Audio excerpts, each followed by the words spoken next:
qual é o sentido da vida? Olha, essa é talvez a pergunta mais fundamental que existe, né? Hoje a gente vai analisar um texto que não só faz essa pergunta, mas ele vai além. Ele propõe uma resposta bem específica para aquele sentimento de vazio, de futilidade que às vezes aparece quando se busca essa resposta. Então, vamos dar uma olhada em como esse argumento é construído.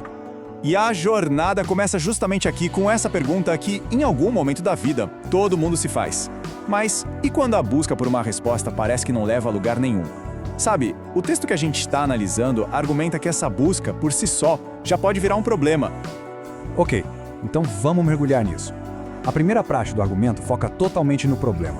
E para isso, ele usa uma expressão bem clássica para descrever aquela sensação de uma vida sem propósito. Correr atrás do vento. É bem essa a ideia. Um esforço constante que no fim das contas parece que não leva a lugar nenhum. O conceito central aqui é vaidade. Mas olha, não é no sentido de orgulho, de se achar, não. No contexto desse argumento, vaidade é sinônimo de futilidade. É aquela percepção de que, mesmo com todo o esforço, com todo o trabalho, conquistas, prazeres, o resultado final pode parecer meio oco, sabe? Sem um significado que realmente dure.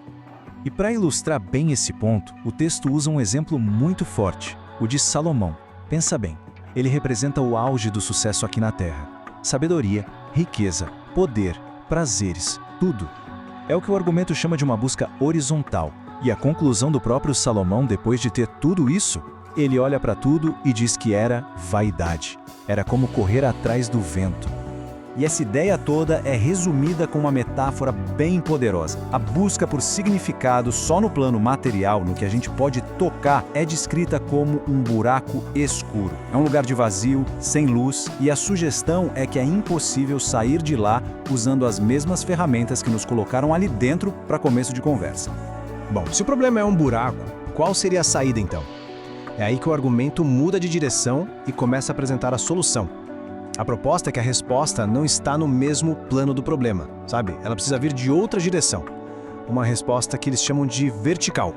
A lógica por trás disso é a seguinte: se as tentativas horizontais, ou seja, as soluções que a gente busca aqui neste mundo, acabam levando para o vazio, então a resposta de verdade, porque está torto, tem que vir de um plano diferente.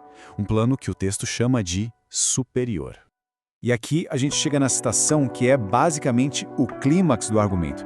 Diz assim: aquele que criou o sol e vive acima do sol pode endireitar o que está torto e pode calcular o que está faltando. A ideia aqui é clara, né? É a de uma força externa, superior, que é capaz de corrigir e completar o que falta na nossa experiência humana. O texto, então, vai direto ao ponto e identifica quem seria essa chave vertical. A solução que viria de acima do sol é apresentada como a figura de Jesus. Ele é posicionado como a resposta para esse dilema da futilidade. Certo. Agora, como essa ideia se desenvolve na prática?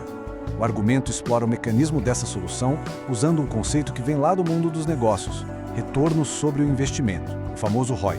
Só que ele aplica isso a uma perspectiva de vida, nossa, totalmente diferente.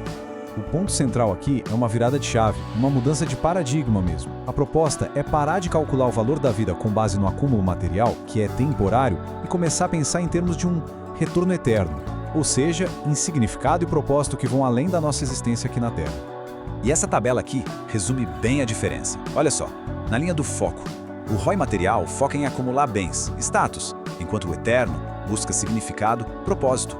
Já na duração, um é passageiro, o outro é permanente, eterno. E o mais importante, o resultado. De um lado, a tal da vaidade, a sensação de correr atrás do vento. Do outro, a promessa de uma vida plena, com sentido. E o argumento faz questão de enfatizar que não se trata de uma lista de muitas mudanças. Não, é uma única e fundamental mudança de perspectiva. É uma reorientação que, uma vez que acontece, supostamente alinha todo o resto da vida de uma pessoa em torno desse novo centro de gravidade.